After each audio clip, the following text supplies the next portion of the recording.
Bonjour à toutes et à tous, hello Rusty, bienvenue dans l'Actu en sueur. Salut Guillaume. Alors aujourd'hui on va s'intéresser à Israël Adesanya qui est aux portes de l'histoire tout simplement. En cas de victoire face à Jan Blachowicz, il deviendrait le premier champ invaincu de l'histoire de l'UFC et ce n'est pas rien mon cher Rust. Et en plus c'est vrai qu'il pourrait même dépasser le cadre de son sport. Mais ça c'est juste après le générique concocté par Rusty. Rusty B. Allez c'est parti.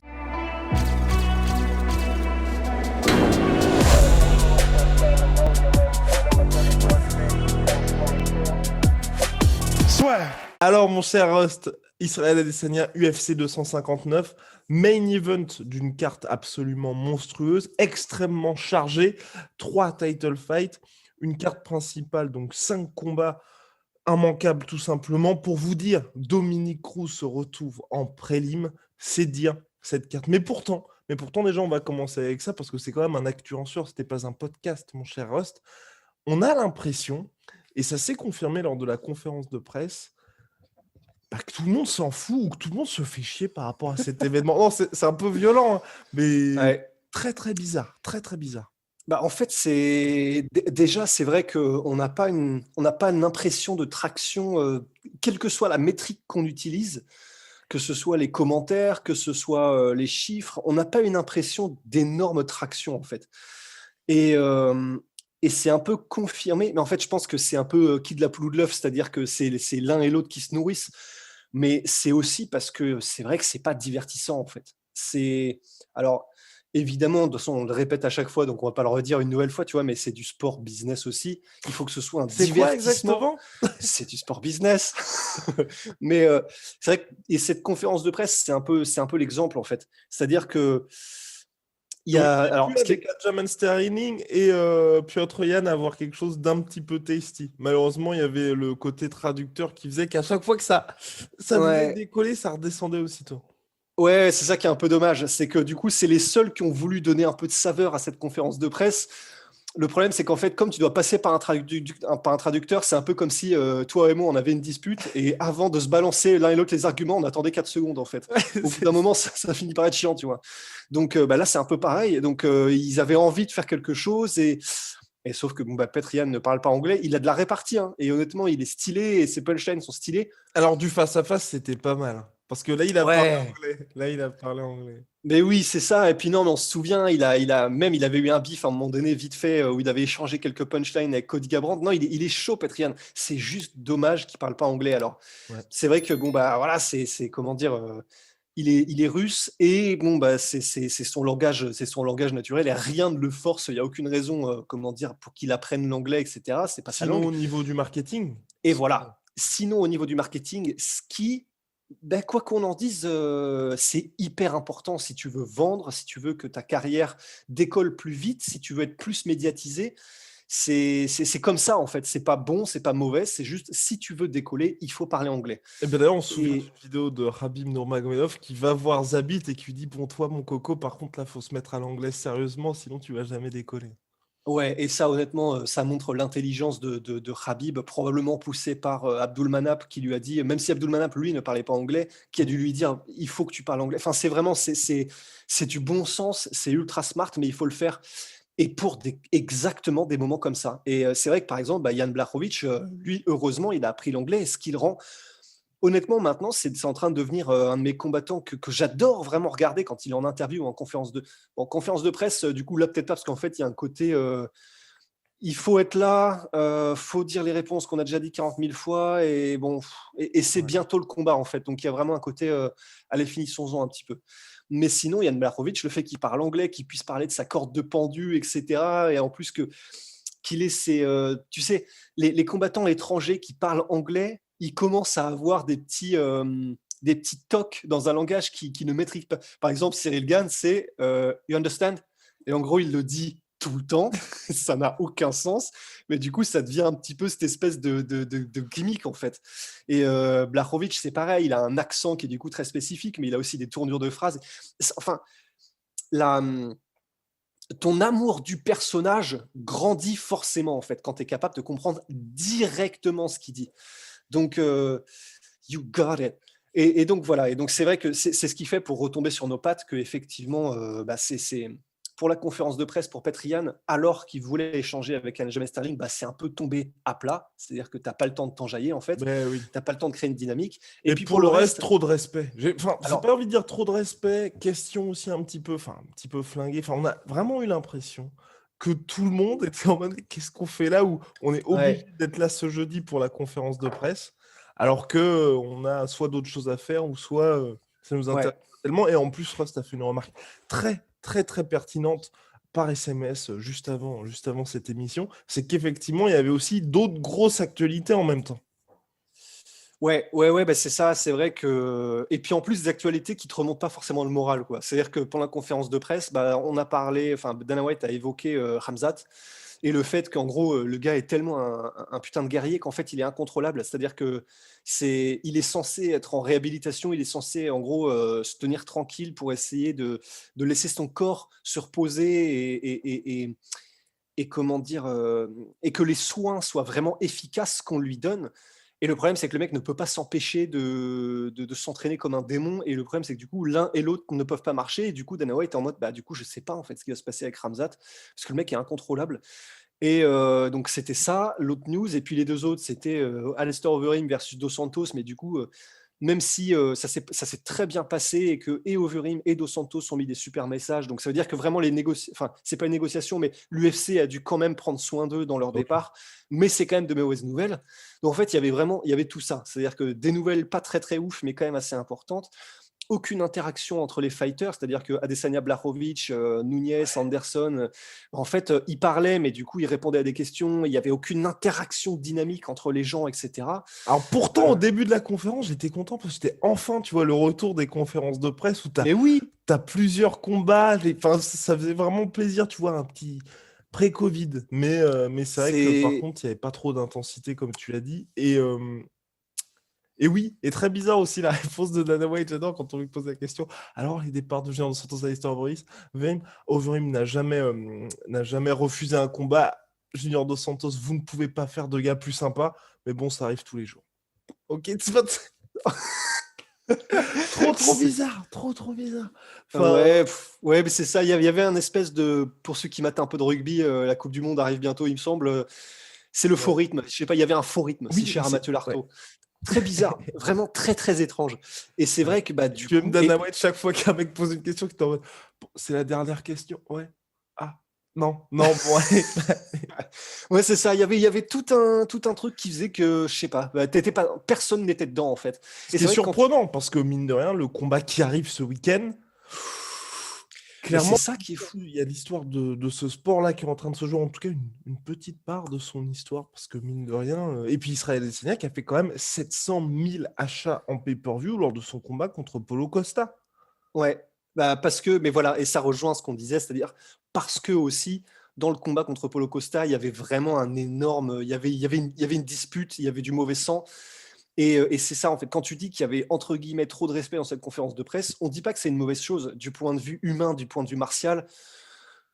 Dieu sait qu'on en a besoin, tu vois, d'un peu de respect, d'un peu de Mhm. machin, mais par contre, bah, c'est pas ça qui vend, entre guillemets, qui va vendre des tickets supplémentaires. Parce que si les gens qui sont fans de sport de combat, qui ont envie de voir, le, la connaissance et la science du sport de Adesanya contre bah, la connaissance également, mais aussi la force brute de Jan Blachowicz, bah forcément ils vont regarder. Mais c'est pas ça qui va vendre les tickets auprès de gens qui s'y connaissent pas trop et qui veulent juste non seulement les meilleurs du monde, mais en plus du mauvais sang et des disputes, etc.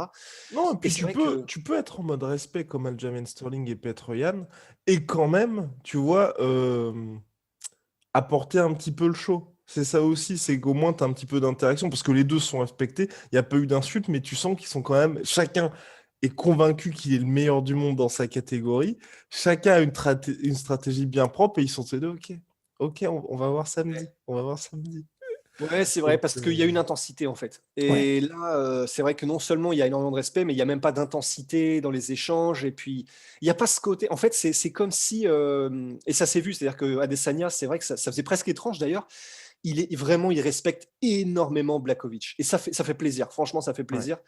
Mais c'est vrai que du coup, ben, quand on leur pose des questions, ils vont répondre de leur côté, mais ils ne veulent vraiment pas avoir à parler à Blachowicz, même ne serait-ce que pour dire moi, mes compétences vont faire que je vais te mettre KO, etc. C'est-à-dire que sans insulter la femme ou le nouveau-né du mec, tu vois. Mais juste, bah voilà, moi, j'ai ce qu'il faut pour te mettre KO. Je pense que je peux le faire en 3 rounds, etc. Même ça, ils n'ont pas voulu aller sur ce terrain-là. Encore une fois, c'est pas grave, mais c'est ce qui fait que du coup, ben, la conférence de presse au final, elle n'est pas aussi fascinante que d'autres ne l'ont été par le passé, tu vois. Ouais, exactement. Donc, Israël Adesanya qui ne traite pas Jan Blachowicz comme un champion de papier, mais comme le véritable taulier de cette catégorie 93 kilos. Alors, est-ce qu'en fait, mon cher Rust, est-ce qu'en cas de victoire lors de l'UFC 259, Israël Adesanya deviendrait cette nouvelle superstar, qualifiée d'ailleurs de superstar par Dana White, Israël Adesanya au début de la conférence de presse? Est-ce que pour toi, il pourrait devenir cette nouvelle superstar de l'UFC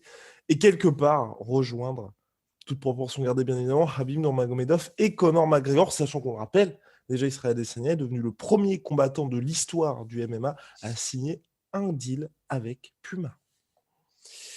Bah, en fait, le truc, c'est que j'ai envie de répondre, mais je sens que parce que j'ai envie de savoir ce que toi t'en penses, parce qu'avant qu'on démarre ce podcast, toi, tu m'as dit que tu croyais pas et du coup, je suis tellement curieux de savoir pourquoi et Non, oui, non, que non. du coup, ouais, je limite, j'ai envie que tu commences presque, tu vois? Et bah moi, ce que je voulais dire, c'est que même si Israël Adesanya fait tout très bien, moi, ce qui fait que je n'y crois pas, et pourtant, j'apprécie énormément Israël Adesanya, mais je trouve qu'il n'y a pas le même côté soutien populaire que peut avoir un Conor McGregor, que peut avoir un Khabib Nurmagomedov, et toute proportion gardée même, un John Jones. Quand je dis ça, c'est quand John Jones, il combat à Houston, ou même aux États-Unis, toute la salle vient pour voir John Jones. Israël Adesanya, pour l'instant, j'ai pas vu la même chose. Ok, il a énormément suivi sur les réseaux sociaux, mais tu vois, le combat qu'ils ont fait en Océanie, bah, c'était en Australie, donc c'était mi-Robert Whittaker, mi-Israël Adesanya, mais t'avais pas ce côté, tu vois, les gens viennent pour Ouais. soutenir le Néo-Zélandais Israël Adesanya.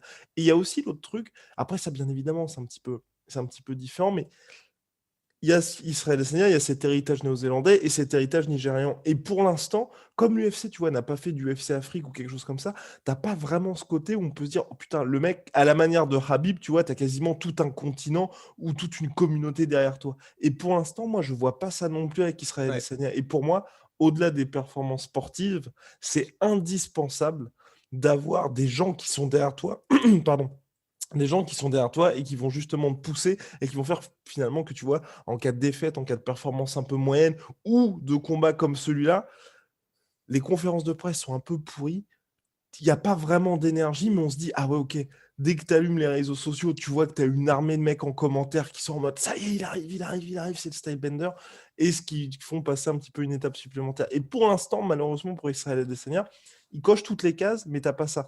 Tu vois, c'est un peu comme, ça n'a rien à voir, bien évidemment, mais Volkanovski. Volkanovski est hyper fort en featherweight, mais pourtant, comme littéralement tout le monde s'en fout de Volkanovski, et ben on a ce côté, le mec est pas champion légitime, alors qu'il a quand même battu 2 fois Max Holloway, battu quand même José Aldo dans sa route vers le titre. Enfin, tu peux pas faire plus légitime que ce mec finalement. Mais pourtant, tout le monde est toujours dans sa tête en train de se dire, bah c'est Max Holloway le vrai champion. Alors que c'est juste que Volkanovski a moins de 100 000 followers sur les réseaux sociaux. Ouais, et alors là, il y a 2 trucs que je vais dire et c'est La délicat, en chaîne fait. va peut-être fermer. Non, mais c'est délicat, mais c'est Ouais. bon, déjà, je pense que la première des choses que je voudrais dire et dont on peut se débarrasser directement et c'est impalpable. C'est-à-dire que c'est pas quelque chose qu'on peut quantifier, ce que je vais dire, donc c'est vraiment du ressenti. Mais pour Volkanovski et pour Adesanya, par exemple, je Bien trouve qu'ils évidemment, ils sont dans des sphères différentes, hein. Je précise une nouvelle oui, oui, fois oui. pour les gens, hein, parce que... Oui, oui, mais Ouais. moi, c'était plus par rapport à la personnalité, même si ils ont des personnalités totalement différentes, puisque Adesanya est vraiment un showman et puis que Volkanovski est beaucoup plus discret, beaucoup plus, enfin, pas, comment dire, il trash talk pas vraiment, enfin voilà. Mais dans les deux cas, par exemple, Adesanya, il y a pas mal de moments où j'ai trouvé que ce qu'il faisait était forcé Mhm. et du coup, qui me rendait un peu l'impression que j'avais de lui, un peu mi-figue mi-raisin, tu vois. Et il le dit lui-même, hein, il y a des moments où, je sais plus si c'était contre Costa ou Romero, C'était pour il y a Romero pour les tours jumelles. voilà, il fait des vannes où en gros, c'est cringe, Mais il le sait, c'est-à-dire qu'il le sait, mais sa réponse c'est bah oui, mais il faut bien que je fasse le show, et Ouais. puis bah forcément, du coup, quand je me force à dire des trucs, bah il y a des moments ça tombe à l'eau ou c'est bizarre. Alors, déjà, c'est lucide, c'est stylé, tu vois, de faire cette analyse-là qui est lucide, mais donc ça veut bien dire qu'il se force un peu, en fait, parfois pour essayer d'être divertissant, qu'il force sa personnalité, sa manière d'être pour essayer de créer un engouement, une dynamique, de l'humour ou du divertissement. Et donc, ça veut dire que ce n'est pas 100% lui-même. Et ça veut dire que, ben, et ça, enfin, c'est comme ça, tu vois, mais nous, humains, on le voit immédiatement quand quelqu'un, on n'est peut-être pas capable de l'intellectualiser, tu Ouais. vois, mais on le voit immédiatement quand il y a une dissonance et quand quelqu'un n'est pas exactement lui-même, qui se force à être quelqu'un qui n'est pas, on le sent et on n'aime pas ça, en fait, nous, humains. Et donc, il y a des moments avec Adesanya, c'est un peu ça. Il y a des moments où il est tout à fait naturel et c'est vachement plaisant, mais il y a des moments où c'est ça. Pour Volkanovski, il y a des moments où Non, mais après Volkanovski, je pense qu'il sera jamais superstar. Donc, non, mais je pense aussi que c'est lié à sa personnalité, parce que par contre, c'est juste sublime quand il combat. Mais je pense que c'est un peu le même délire, c'est-à-dire qu'il y a des moments où, par exemple, sa défense verbale, quand on lui a dit que Max Holloway avait peut-être gagné le second combat, que c'était chaud, il a été un petit peu en mode non, c'est bon, j'ai gagné, on non, arrête là, c'est enfin, clair. ça va. Et ça, c'est pareil, c'est quelque chose que les gens n'aiment pas trop, tu vois. Les gens ont besoin d'avoir un peu des héros, des images qui les tirent vers le haut. Et du coup, ça, c'est des trucs qui font que pour Adesanya et Volkanovski, Ah, il il y n'y a avait pas toujours. 2 points sur Adesanya? Hmm. Je croyais qu'il y avait 2 points sur Adesanya qui te faisaient un Oui, peu le oui, oui, oui, tic. oui, oui, oui, Ah, oui. Mais ça, c'était le premier. Ça, c'est oui, vraiment mais le c'est pour premier. ça. C'est pour ça, c'est Pour pour les ça. deux, en fait. C'est la personnalité qui fait qu'il y a toujours, tu sais, un petit grain Ouais. de sable là qui fait que le train, il fait du bruit en arrivant sur la gare, tu vois. Et le deuxième, et c'est là où c'est, je ne veux pas prendre de risque, hein, c'est juste, c'est mon opinion, et puis voilà, tu vois, mais pour Adesanya, euh, j'ai un peu l'impression qu'il est néo-zélandais, c'est-à-dire il a été, enfin, disons, il a été élevé et éduqué en Nouvelle-Zélande. Il a eu une enfance qui n'était pas évidente. Apparemment, il était sujet de racisme, etc.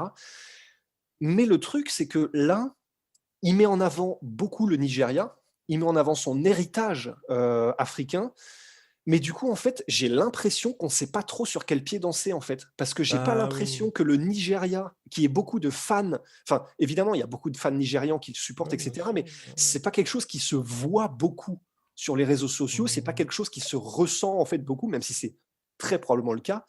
Et les fans néo-zélandais, bah, du coup, j'ai l'impression ils sont un peu en mode bon, bah, donc visiblement, t'es pas trop néo-zélandais, enfin, c'est pas quelque chose que tu mets trop en avant. Alors, oui, il fait les Il monte le haka, drapeau oui, quand même. Ouais, voilà, si. c'est ça. Oui, il monte le drapeau. Oui, il fait les haka et clairement, il est fier aussi de l'héritage néo-zélandais. Mais moi, alors c'est mon impression. Et je sais qu'il y a beaucoup de gens qui vont probablement pas être d'accord, tu vois. Mais j'ai l'impression que du coup, les gens ne savent pas trop sur quel pied danser, en Hum. fait. Avec ce qu'il met en avant, avec qui. Je sais pas. C'est un peu. Moi, c'est l'impression que ça me donne. Et ce qui fait que. Ben, c'est pareil, en fait. Comment dire Conor McGregor, bon, c'est l'Irlande. C'est Ouais, l'Irlande. je vois ce que tu veux dire. Bon, là, c'est clair. Il n'y a pas de Rabib et toute la communauté dagestanaise. Bah, c'est la communauté musulmane et c'est le Caucase, tu vois. Enfin, Ronda Rousey et John Jones, bah, c'est les Américains, tu vois. Bah, là, enfin, Oui, non, t'as ce côté, c'est vrai que t'as 2 cultures. Ouais, non, mais là, je pense que mine de rien, tu soulèves quelque chose qui est intéressant. Parce que c'est vrai que tous les combattants, même tu vois Nate Diaz, t'as le côté, tous les hispanos qui sont là, qui sont derrière lui. Enfin, les latinos, pardon. les Latinos et puis les Américains le Ouais, surkiffent aussi, c'est tu vois. ça. Il y a vrai, disons, en fait, Mais tu représentes quand même une culture, tu vois, et tout c'est le monde ça. qui peut se rassembler autour de quelque chose. Alors que C'est ce là, que c'est vrai j'allais que dire. néo-zélandais, nigérian, en fait, je vais pas dire que c'est ils vont pas se croiser, mais c'est un petit peu plus compliqué, tu vois, qu'il y ait les gens qui fassent communion finalement vers un seul athlète parce que les cultures sont mine de rien complètement différentes. Alors que c'est vrai, Ouais, pour toutes ces superstars, on sait que si tu veux, hein, même d'un point de vue marketing et tout, c'est plus ou moins les mêmes personnes. Et si vous voulez toucher, cibler tel ou tel gars, ça va être la même audience. Alors que c'est vrai que pour Israël Adesanya, il s'adresse vraiment à ouais, Nouvelle-Zélande et Nigeria. Géographiquement, déjà, ça n'a rien à voir. Et puis même au ouais, niveau des cultures, ça n'a rien à voir aussi. Donc c'est vrai que, ouais, ouais, ouais. non, je te rejoins complètement. Mais et pour ça, pour moi, ce serait vraiment intéressant de la part de l'UFC, même si c'est vrai qu'ils l'ont dit à plusieurs reprises. Pour l'instant, c'est pas possible. Parce que quand on voit tout le bazar que c'est l'UFC, enfin, le bazar quand je dis, c'est c'est plutôt élogieux quand je veux dire. Enfin, tout ce qui ramène à chaque fois au niveau infrastructure dans un pays quand ils organisent un événement, c'est absolument monstrueux. Donc pour l'instant, l'UFC, malgré toute leur velléité, bah, ils sont pas prêts à organiser un événement au Nigeria, mais ce serait intéressant parce que pour le coup, tu vois, on pourrait vraiment se rendre compte. Tu vois, Ouais, s'ils font une espèce de truc, une espèce de dinguerie, mais genre, enfin, tu vois, tu as tout le pays qui est vraiment à l'heure de l'UFC. Tu as Kamaru Usman, Israël ouais, Adesanya, et puis Francis, tu vois, qui fait genre, par exemple, qui est main event pour sa première défense de ceinture. Et ils font ça, je sais pas moi, ils construisent un stade, enfin, un truc genre machin de 100 000 personnes. C'est, ça peut être vraiment complètement fou. Et là, on fera, ah oui, ok. En fait, on les avait ouais, pas vus, c'est ça, c'est mais ça. et c'est vrai Et que c'est pour fortement l'instant, tu as un possible. petit peu ce côté, tu ne sais pas trop. Un peu comme, enfin, tu vois, ils représentent leur pays, évidemment. C'est les frères Azaitar, tu vois, avec le Maroc. Ou dans le sens, on sait qu'effectivement, même en France, tu vois, avec Rizlen Zouak, Mehdi Ben Lagdar, c'est vraiment un pays, du vois, de combattants, le Maroc. Mais c'est vrai que, comme il n'y a pas eu, il y a eu le Brave qui avait fait un événement, tu n'as pas eu de gros, gros, gros fat event avec justement un public en délire. Pour l'instant, tu vois, moi aussi, ça reste un peu, ok, je trouve ça génial parce qu'ils représentent leur pays, mais tu vois, tu es entre deux cultures et on a envie de voir un petit peu un événement au Maroc où justement tu ferais ah ouais, ok. Ouais, L'espèce de truc que Othman Azaitar a promis depuis des années en mode s'ils viennent, tout le monde va voir ce que c'est qu'un événement au Maroc, c'est avec une dinguerie. Bah effectivement, là tu serais waouh, c'est fou. Parce que pour le coup, on en avait parlé, tu vois, tout ce qui est UFC Fight Thailand ou même les combats en Arabie Saoudite, bah il n'y a pas cette ferveur populaire que tu peux avoir dans d'autres pays où du coup tu te dis, bon bah là, par exemple, Khabib, quand il était venu à l'UFC 242 avec du public, la salle, il y avait juste 13 000 places. Et c'est vrai que l'ambiance c'était pas c'est plat. similaire à ce qu'il y a d'habitude. Voilà. Et pour le coup, moi, ce que j'ai envie de voir, c'est ça, c'est vraiment le mec être porté complètement et que ce soit complètement dingue. Parce que le combat, et je reviens là-dessus, hein, mais pour moi, c'est vraiment important, c'est le combat contre Robert Whittaker. Certes, ils ont battu le record d'audience, mais tu n'avais pas ce côté Georges Saint-Pierre quand il combat au Canada, où tu sais que tout le monde ne vient que pour un seul mec.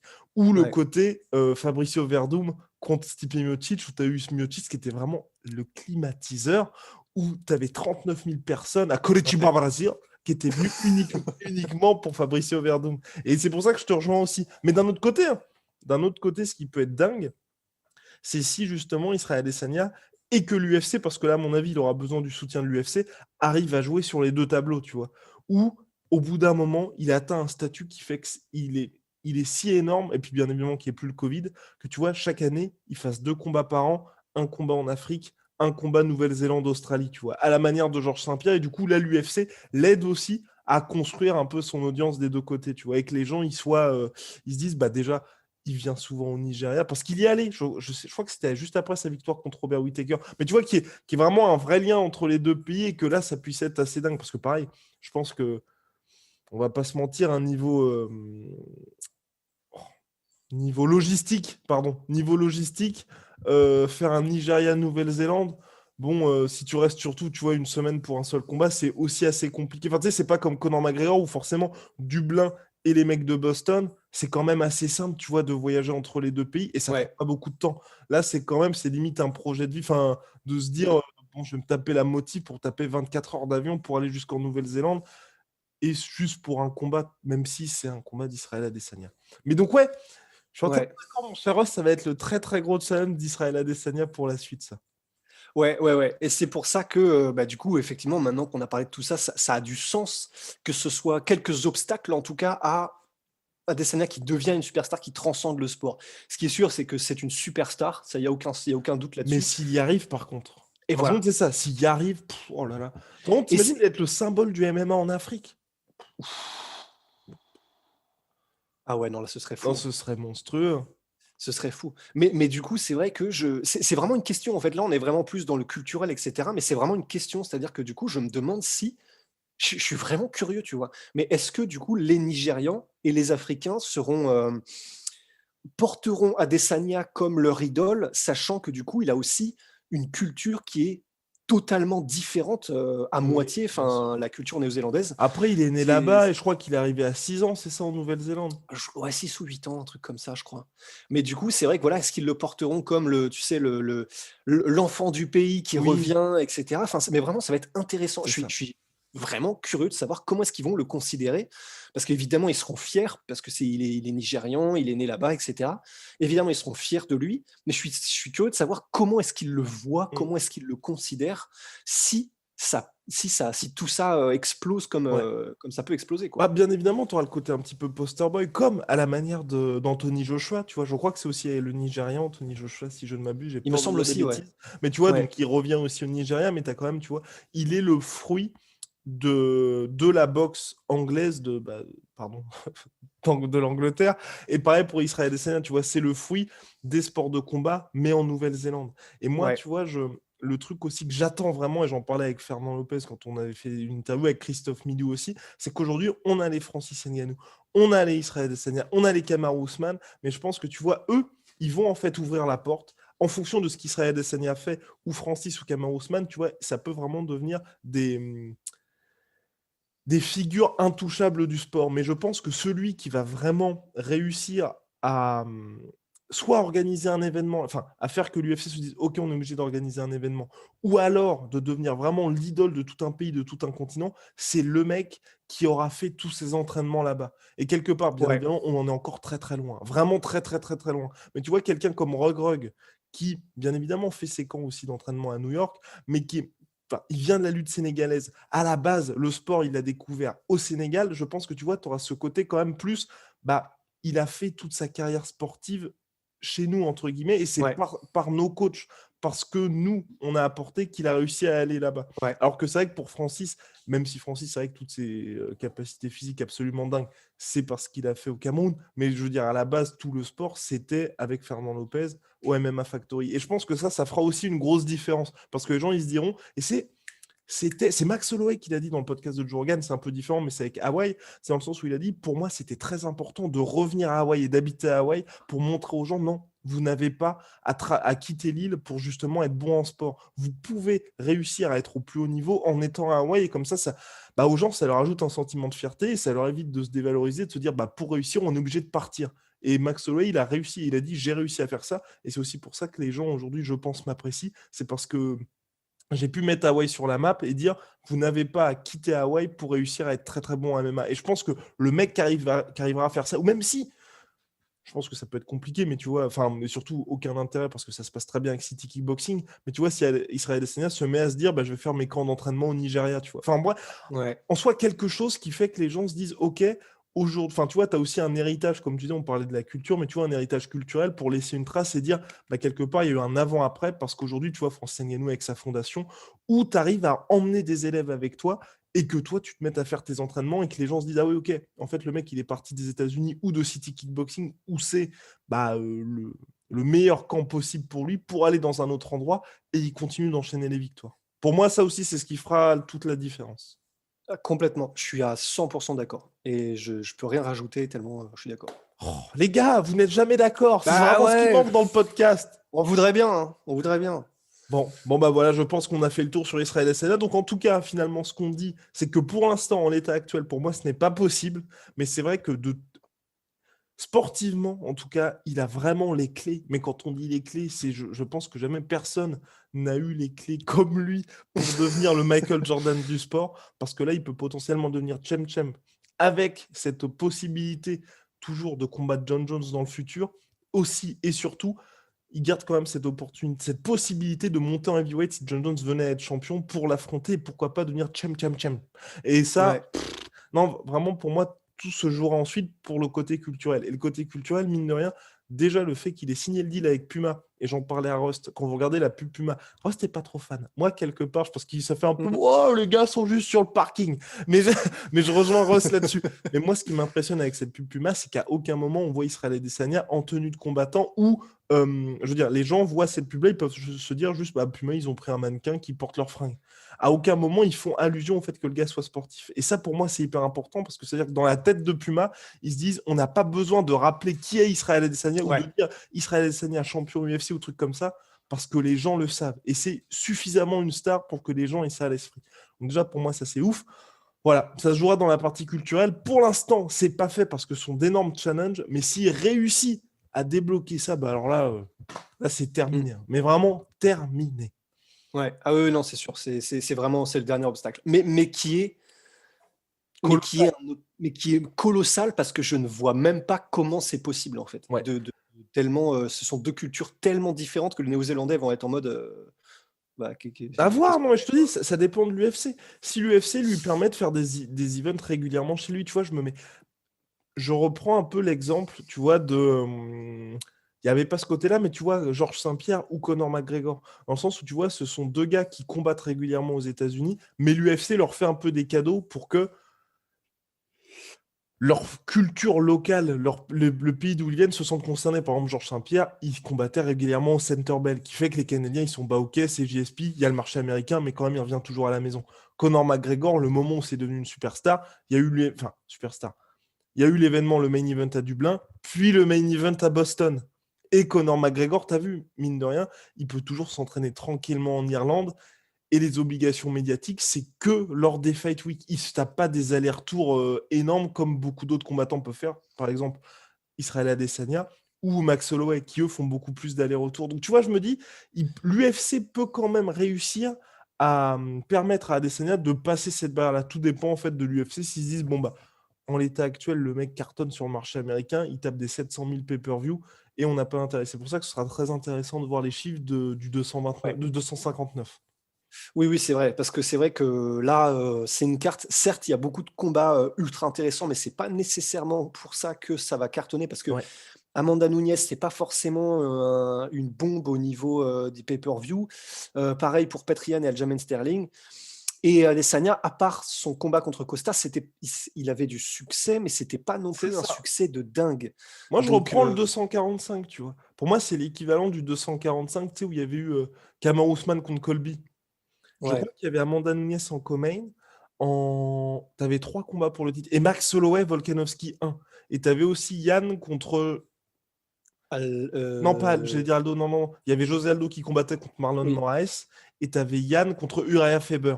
Faber, oui, Et cette carte-là, moi j'en parle souvent parce qu'il y avait eu que 6000 personnes à la T-Mobile Arena. Donc ils n'avaient même pas fait ça le comble. Et il y a eu quoi que 245 000 achats en pay-per-view. Donc c'est pas ouais. parce que, comme Ross le dit, il y a pas c'est pas parce qu'il y a des title fights et des stars que les gens vont payer. Ouais, bah, non, non, c'est sûr mais c'est vrai que voilà, c'est en tout cas, c'est pour finir là-dessus, pour moi en tout cas, mais c'est que, du coup, c'est vrai que ça fait quand même 3 marchés en même temps que doit conquérir Ouais, Adesanya.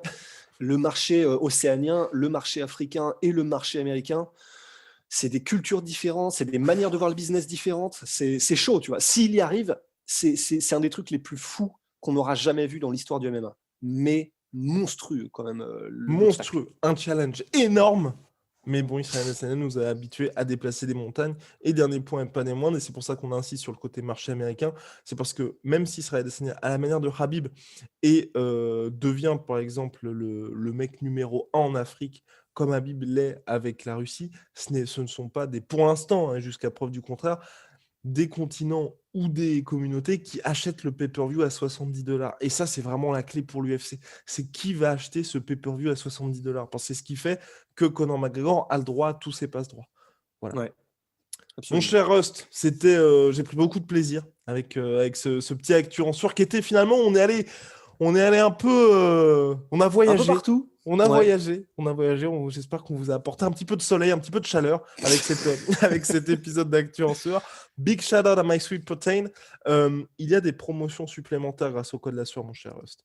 C'est notre contact direct avec My Protein Oh, qui nous envoie ça. oh boy. Alors, eh oui, eh oui, eh oui. Alors, hop là. Notre code est désormais, à 40%, moins 40% sur tout My Sweet Protein avec le code Et la sueur. je tiens à dire que, perso et oh, bah, faut le dire, c'est notre sponsor, oui, mais bah, si on utilise pour de vrai, autant le dire. Ces barres-là, là, c'est la vérité, hein. Et moins 10% sur tout Venom avec le code la sueur Venom, sponsor de l'UFC, sponsor de la sueur. La collection Venom, la collection UFC, pardon, arrive très très très vite. See you soon. See you soon, boy.